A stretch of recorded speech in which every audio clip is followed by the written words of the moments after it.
Today on an all-new Dr. Phil. She claims her father is a violent, dangerous psychopath. He would hit the dog. He would hit me sometimes. I have never, ever beat a dog. I have never abused. How can you just literally say you lied to me? Show me the police report. Show me where has ever been shown that I have been abusive. You know that he pled guilty to sexual assault with a minor. Yes. He said he was forced to plead guilty. Does your dad seem like somebody that would be forced into something? No. I didn't have any knowledge that she was underage. Did you send her a text message? Absolutely not. How would there be a text message on your phone saying that you wanted to marry her when she turned 18 if you didn't send it? Let's do it. Show, everybody. Here we go. This is a safe place to talk about hard things. Stand by. We'll count you down. Today's going to be a changing day in your life. 5, 4. I am not giving up on you.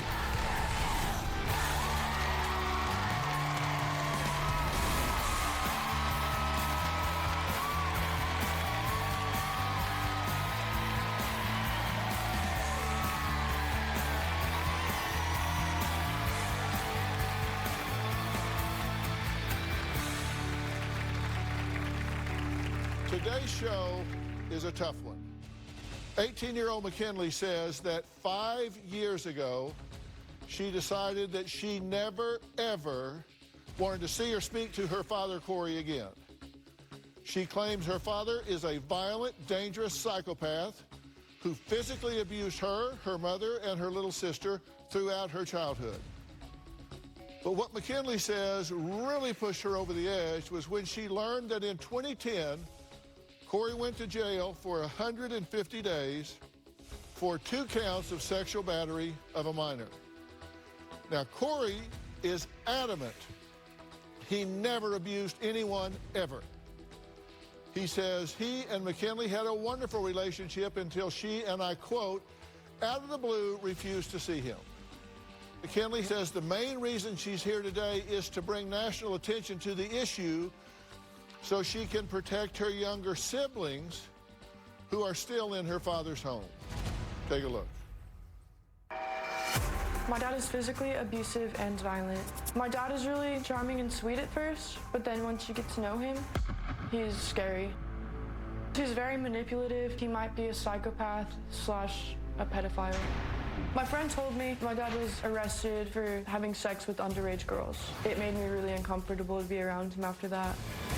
At times, he can be creepy with me. He'd put his hands on my leg, and all he would say to me when I asked him to stop is that he's my dad and that he can do what he wants.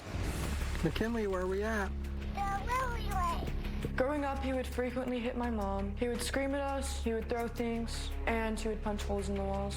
One time, he was freaking out again. My mom, my sister, and I were rushing out of the house. He threw a rock at my sister's eye and gave her a black eye. We all got in the car. She was crying. My window was rolled down, and he tried to drag me out of the window while we were backing out of the driveway. I honestly thought he was going to kill us eventually. My mom divorced him because the abuse was so bad. I didn't want to see him, but I was forced to, since he had partial custody, and I hated every second of being around him. Once he got remarried to my stepmom, we continued to witness abuse. One time, my sister and I and my stepbrother were all sitting in a room next to theirs. We could hear her crying and screaming, telling him to stop. We could hear him pushing my stepmom into walls, and she was pregnant. I decided to stop seeing my dad on my 13th birthday. Growing up, I thought abuse like that was normal, but the older I got, I realized that's not okay. I want to expose my dad and protect my family. Okay, McKinley, I understand what you're saying, and you understand that your father is saying absolutely not true. Yeah. Okay, he says you have been brainwashed by your mother. Yeah, he insists my mother has something to do with it, but my mom has never, ever talked badly about him. He's the one that talks badly about my mother.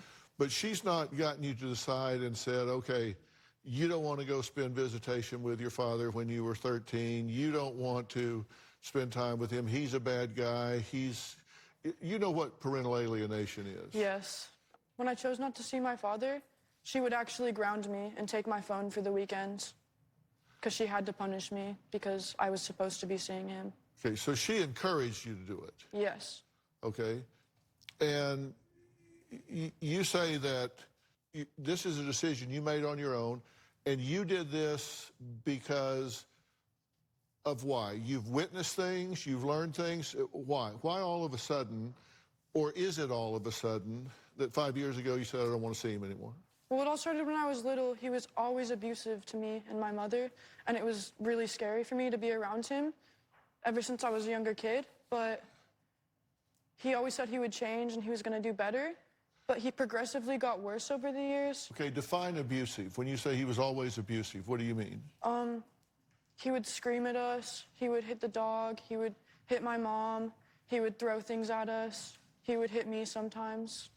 Okay, so you're talking about verbal abuse, physical abuse, emotional abuse. Yes. Okay, and if your mother knew that because she experienced it, why was she so encouraging of you to go see him, spend time with him visitation-wise? Because she legally had to. I'm sure she didn't feel comfortable with us going to see him, but she didn't have an option. Okay, so she was doing it out of compliance with court orders. Yes. But she never said to you, I'm scared for you, I'm worried about you, you just need to do this. I could see she was worried in her eyes, but it's not like she could tell me to stop seeing him. Okay. And you say you remember these things on your own, and that it started as early as, what is your first remembrance? How early? I was about 5 years old. Okay. And what do you remember from then? What happened? He was getting really violent, and it got to the point where we had to leave the house. And my mom just told me to grab whatever I need and to run out to the car. She got my little sister, and we were running to the car. And then he was chasing us, and he threw a rock at my little sister's eye and gave her a black eye. We jumped in the car. We're all crying, and the windows rolled down, and he tries to pull me out the window as we're backing out of the driveway. Okay. Now, you're 5 at this age. Yes. And your little sister was how old? 3. Okay, so she's 2 years younger, and he picks up a rock and throws it and hits her in the eye. Yes. Okay. Now, is he going to remember any of this? I think he does remember it, but he claims to not, and whenever I mention anything about his past abuse, he calls me delusional. So he's just going to say you're just lying. Yes, and that my mom made me say this, probably. Now, you learned some things about him through your neighbor. She told me, you know why he got arrested, right? Because he had sex with underage girls. And later... That is an absolute lie. You're I've the one never getting beat a caught in dog. lies here. I've never beat a dog. I've been completely honest this whole time. No, you haven't. I have never abused How you. can you just never really abused- sit here and lie to me?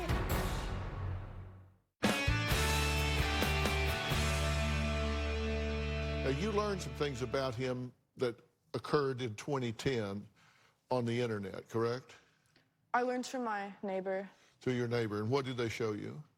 I would constantly cry to her because she was my friend about how I had to see my dad and how I was scared that I wasn't going to come back. And one day she told me, you know why he got arrested, right? And I said, why? And she told me that it was because he had sex with underage girls. And Okay. it really scared me because he was always a little weird with me. Like, he'd touch my leg and he wouldn't stop if I asked him to stop, and he called me his property. And after that, I was afraid that I could be the next victim. So you know that he pled guilty to 2 counts of sexual assault with a minor. Yes. And there were originally 4 counts, and he made a plea deal, pled it down to 2 counts, and pled guilty. But he now says that none of that's true. Yeah. I've called him out for it too recently, and he gets mad at me for believing it, but it's an actual court document, like, it's a fact. Well, what does he say about pleading guilty? He said he was forced to plead guilty, and he just plays the victim in the situation.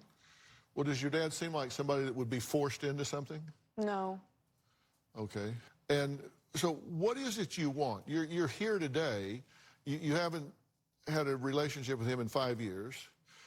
You believe that he has abused young girls, that he is abusive, has been abusive with you, your sister, your mother.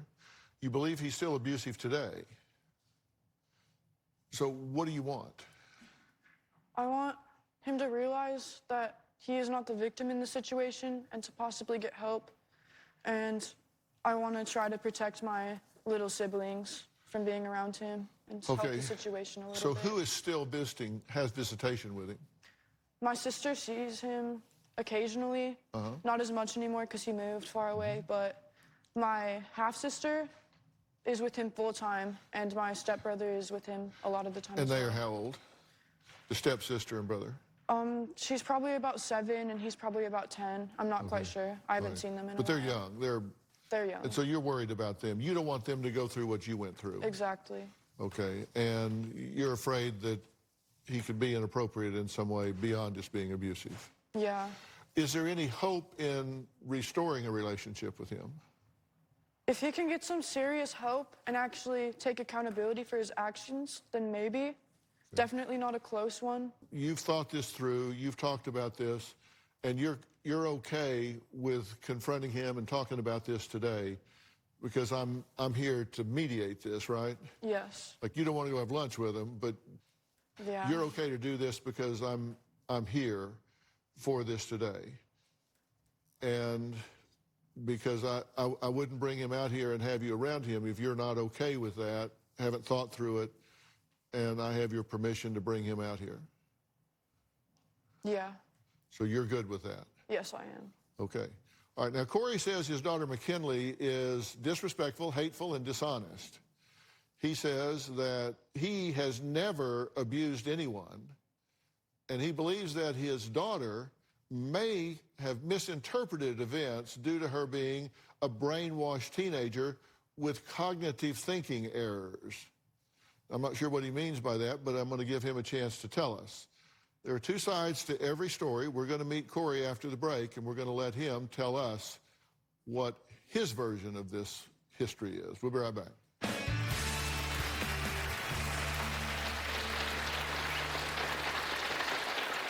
McKinley's been negatively impacted by slander, defamation, and malice that she's read about me. I didn't do anything wrong. She went from coming with me consistently to just not wanting anything to do with me at all. That's why I've done all I can to stand my ground as the parent. And later, she has made serious allegations. All I can say to what she's claiming and alleging is show me the police report. We're actually going to do that. My German Shepherd, Zoe, was like one of my only friends growing up. She was a comforting thing for me to have around as a kid. So I'd sneak her in the house. My dad would see her and he'd also just start hitting her. And it got to a point sometimes where I thought he was literally gonna kill the dog. He got her this shock collar and she'd be running around in the backyard and he'd start shocking her on the highest voltage and she'd be freaking out. She'd be whimpering in pain and he would just laugh. I'd be crying, begging him to stop, and he would just keep going, saying she doesn't feel the pain. It was sick. Well, McKinley completely cut off her relationship with her father 5 years ago, claiming that he was an abusive, psychopathic pedophile.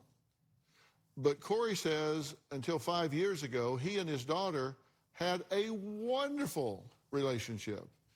And McKinley was Daddy's little buddy. Just to be crystal clear, I've never been physically abusive to McKinley, to my ex-wife, or to my current wife. I fights with my ex-wife or verbal altercations. I think McKinley overheard these arguments. She may have perceived there was physical abuse. Say hi to me. Hi, Kelly. Growing up with the kids, and I may have spanked them or tapped them on the backside. The kids got unruly, and it started to get agitating or annoying. I'd holler at them to be quiet. I was the disciplinarian between my ex-wife and I. She was more laid back. When McKinley's been offended, I've apologized to her and tried to make amends with her. McKinley's been negatively impacted by slander, defamation, and malice that she's read about me on the internet. I didn't do anything wrong. She went from coming with me consistently to just not wanting anything to do with me at all. It is frustrating as hell for me. I don't want him in my life now that I'm an adult. Sometimes McKinley will message me back and say, hey, I'm 18, I don't have to see you, I don't have to talk to you. It's just the same attitude. I have a text message from McKinley after she turned 18. Leave me the hell alone because you're a scary person and I want nothing to do with you. Get out of my life. That's why I've done all I can to stand my ground as the parent and say, hey, you know, this needs to stop. You're being disrespectful to me. This will be the first time in 5 years that McKinley and her father will have a one-on-one conversation. So, Cory, come on out.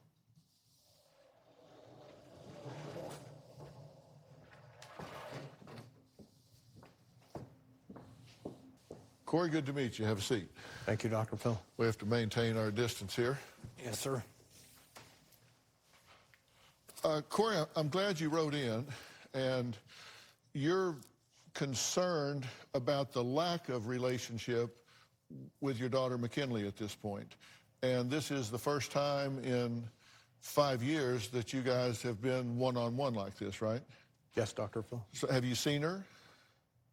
Family activities every so often, yes. She has made some very serious allegations that she says justifies the fact that she's cut off the relationship. And you say that they are absolutely unfounded, correct? Correct, Dr. Phil. You say that her brain isn't fully developed yet because she's a teen, and you think that she has some cognitive errors. What do you mean by cognitive errors? What I mean by cognitive errors, Dr. Phil, is blaming me for everything that's gone wrong in the marriage and with the relationship with my ex. She's just thinking wrong. She's reasoned this out incorrectly. I believe so. Okay. Now, what she's told me is that as long as she can remember, that you have been verbally, mentally, and physically abusive to her and everyone around you. You say, I've never abused anyone ever, period. How can it be so different?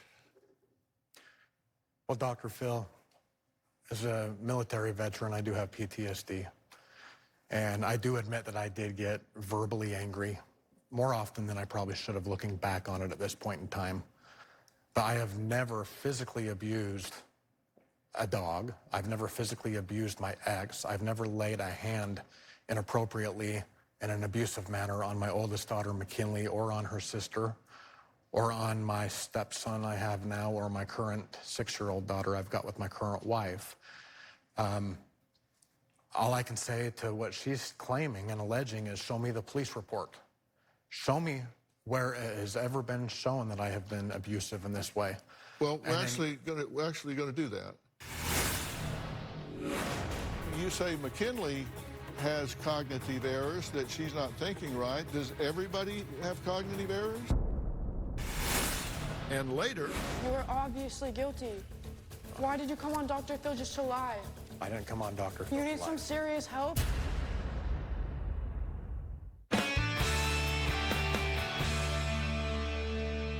You say you've never abused anyone ever, but you're now changing that and saying, I have PTSD, so I have been explosive and raged. Verbally, yes. Okay?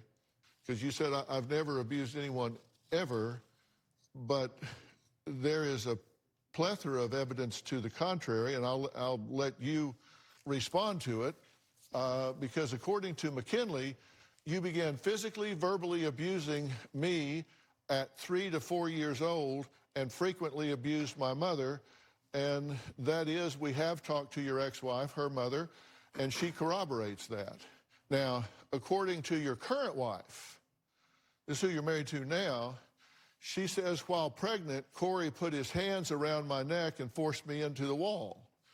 According to your sister, there's a history of being physically, emotionally abusive to me and other family members.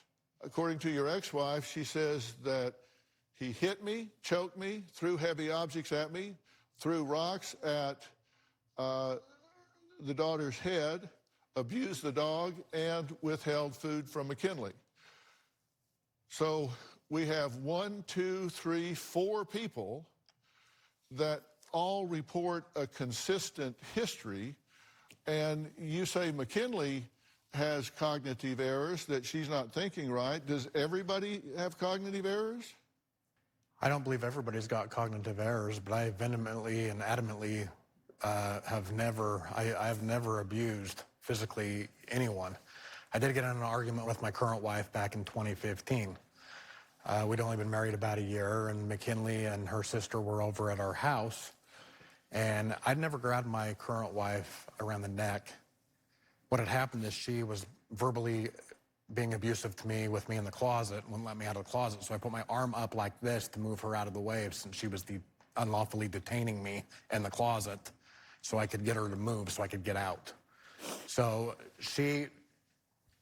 I was under the order and the divorce decree, Dr. Phil, that nobody could make disparaging comments around my kids.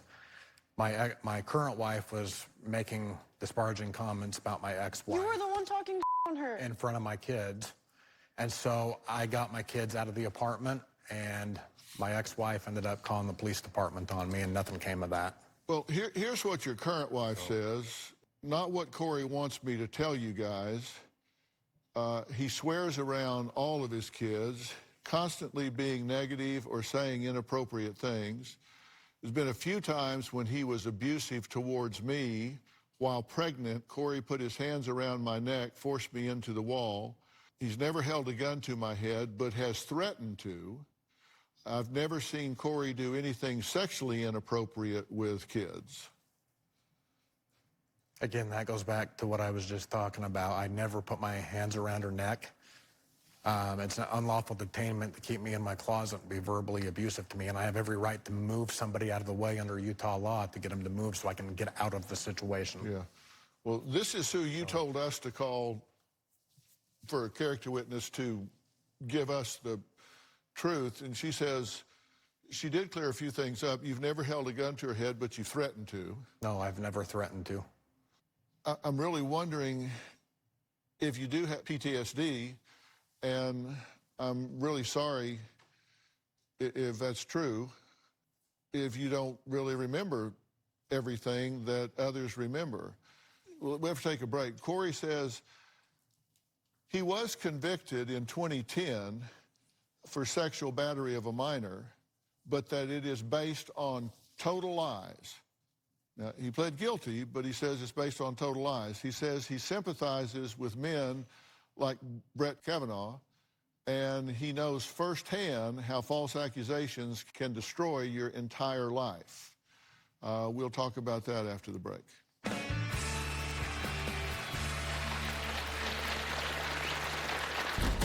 A female came down and she's like, I'm a massage therapist. She gave me a business card. 2 of the massage sessions were at a hotel and 2 of the massage sessions were at my house. Then I got a text message on my phone from this girl saying, I'm gonna go to the police because I'm only 17. I was blown away. I was like, what?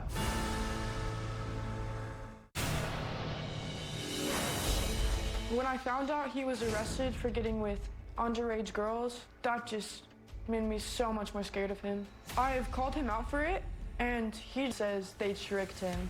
There's literally text messages of him being like, when you turn 18, I want to marry you. He just plays the victim. It's always someone else's fault. It's never his fault. McKinley says she ended her relationship with her father 5 years ago after learning of his conviction of sexual battery of a minor in 2010. Now, to this day, Cory is adamant he did absolutely nothing wrong and only received 4 regular massages from the underage girl for a leg injury which caused him to limp. Take a look. Back in 2009, I was the owner of a security company. I was patrolling a property and I was limping. A female came down and she's like, hey, are you okay? I'm a massage therapist. She gave me a business card. She's like, if there's anything I can do to help you, let me know. During the first appointment, the massage therapist had a friend with her. that was learning how to do massage. She was the one that had contacted a call girl to come over to the hotel. Say, hey, I don't want anything to do with this. She's like, well, you have to pay a cancellation fee. And I'm like, pay a cancellation fee? I never called you to come down here. I was pissed at that point, and I let them know both I was not thrilled. The original massage therapist, she apologized. I made 4 appointments over the course of 3 or 4 months. There was nothing sexual that happened during those sessions. 2 of the massage sessions were at a hotel, and 2 of the massage sessions were at my house. I cut things off after the 4th appointment, and I got a text message on my phone from this girl saying, unless you pay me $2,500, I'm gonna go to the police because I'm only 17. I was blown away. I was like, what? This got turned into a humongous mess for me and my family.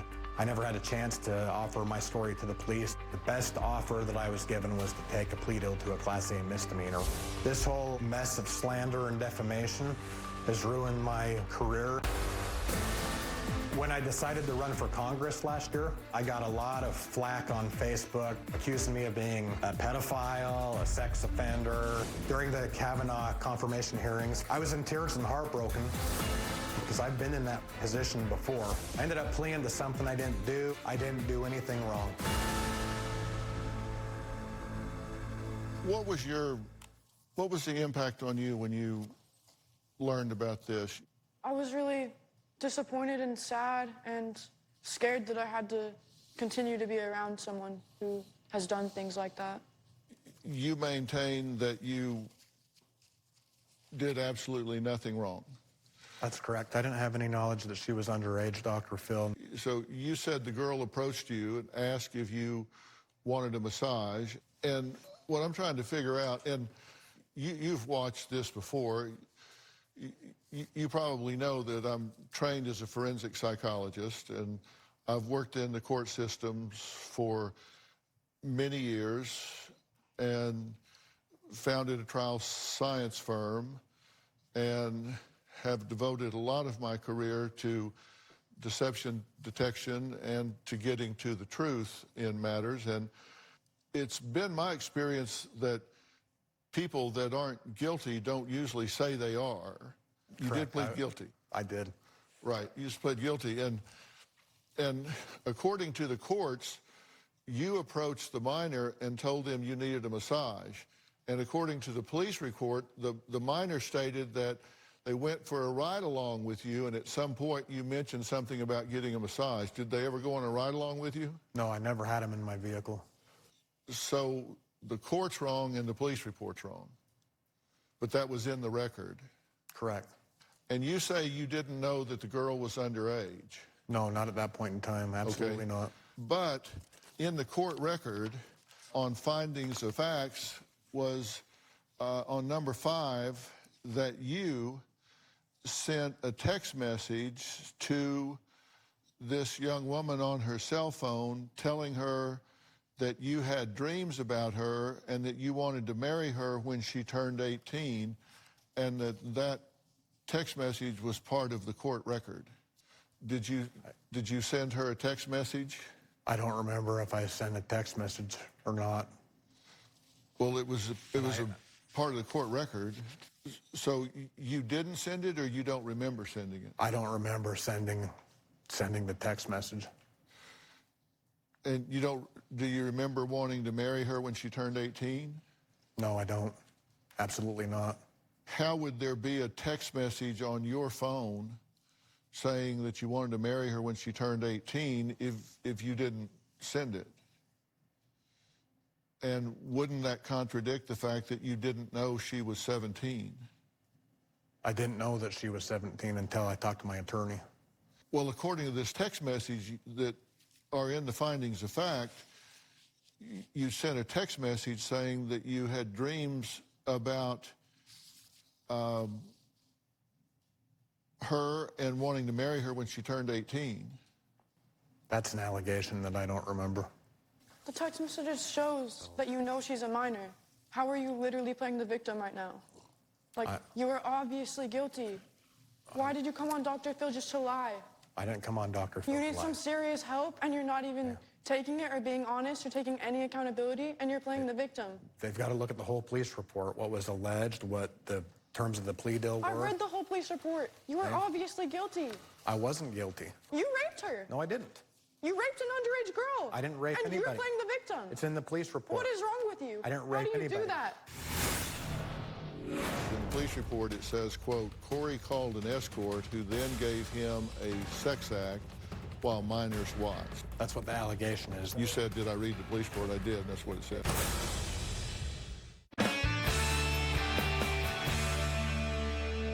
Here's what's in the police report. Read this for me. Based on the physical appearance, claim is virtually unbelievable. And then 9/22/09 sent minor text referring to marrying her after she turned 18. okay, now, that's not me saying that, and that's not McKinley saying that with a cognitive error. That's the court documents. The court saying it is virtually, based on the physical appearance, the claim is virtually unbelievable that you didn't know she was. I believe that statement that you're referring to, Dr. Phil, was in an administrative hearing with professional licensing that was where action was taken against my security license. It had nothing to do with the criminal case. It was not a criminal court. It was slander from a administrative court by the Utah Department of Occupational and Professional Licensing, which, mind you, that hearing I won. And do you There have was it nothing in the licensed? police report that said, based on the, I'm talking about the police report, there was absolutely nothing that said, based on the physical appearance, claim is virtually unbelievable. I've read that report 100 times. I've got that report memorized like the back of my hand. But you don't, you remember that, but you don't remember if you sent a text or not. I can't remember what I had for breakfast 10 years ago. I don't remember what text I sent 10 years ago or didn't send. Now, you claim you had 4 massage appointments, and all of them were non-sexual. Absolutely. Correct. And 2 of them were in hotels. Correct. So you go and get a hotel room to get a massage. And you said on one occasion an escort was hired, and you paid the escort $100, but that was just a cancellation fee. Correct. But prior to that, I want to make a point, Dr. Phil, that I asked her if she had a business location. She goes, no, I just started out doing massage therapy. I do alcohol only. So I didn't want to bring somebody around the house immediately that I didn't know, you know, or have a relationship, you know, of trust with or anything. And so I had this appointment set up. That's where we planned to meet the first time. She brought a friend of hers who she claimed was learning how to do massage. And she's the one that ended up contacting that escort. And she was just starting out, so she didn't have an office. Yes. But even though she was just starting out, she was already training someone else? That was my understanding, yes. So she's new herself, but yet she's training someone else, even though she's beginning just learning how to do it herself. Correct. That's what I was told. Did that seem credible to you?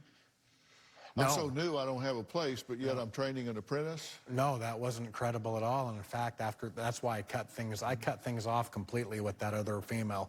Why'd you bring them to the house at that then? point in time? And made me and my sister hide in the room. That was for hours. That was like a month after the fact, and I didn't make you guys hide in. Yeah, you did. I came out and you hit me and told me to go back in there. I never hit you. Yeah, you did. Is there a police report on that?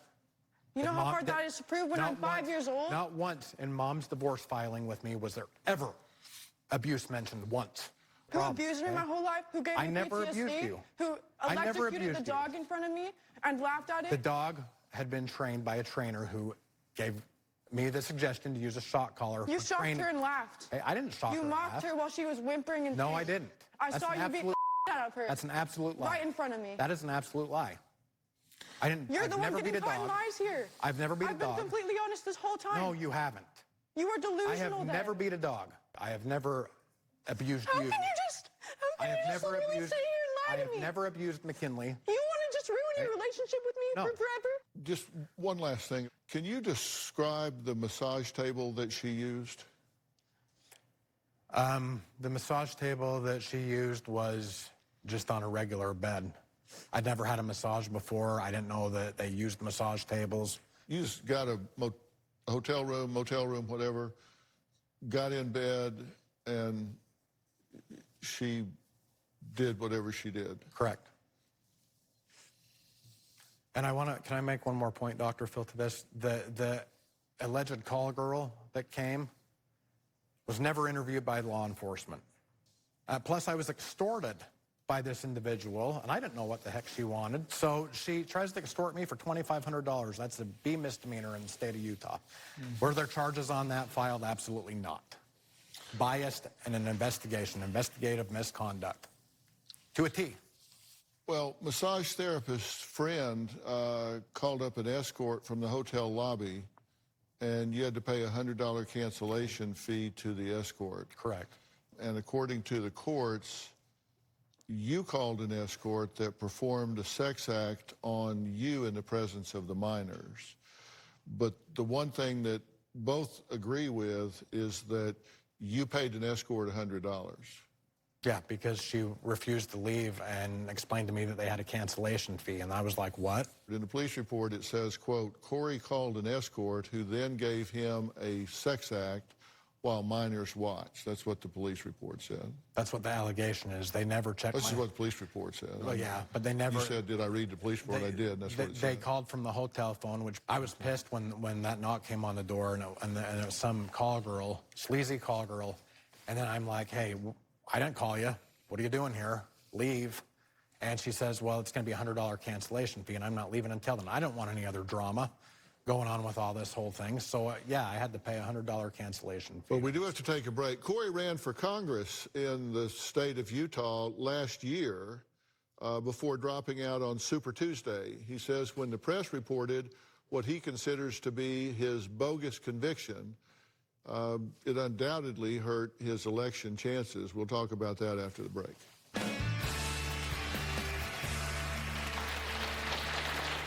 You do not want to miss that, trust me. Can this completely broken father-daughter relationship possibly be repaired, and should it be? Will Cory finally take responsibility for what his daughter McKinley claims was an abusive childhood? Plus, Cory is adamant that he did absolutely nothing wrong and only got regular massages. Now, I'm going to give Cory every opportunity to explain what happened that led him to being charged with 2 counts of sexual battery of a minor and pushed him to drop out of his recent run for Congress. All that and more tomorrow. I want to thank all of my guests today. For more information about today's show, log on to drphil.com. You can follow me on all the social media platforms, and don't forget to subscribe to Robin's podcast, I've Got a Secret. Stay safe. We'll see you next time.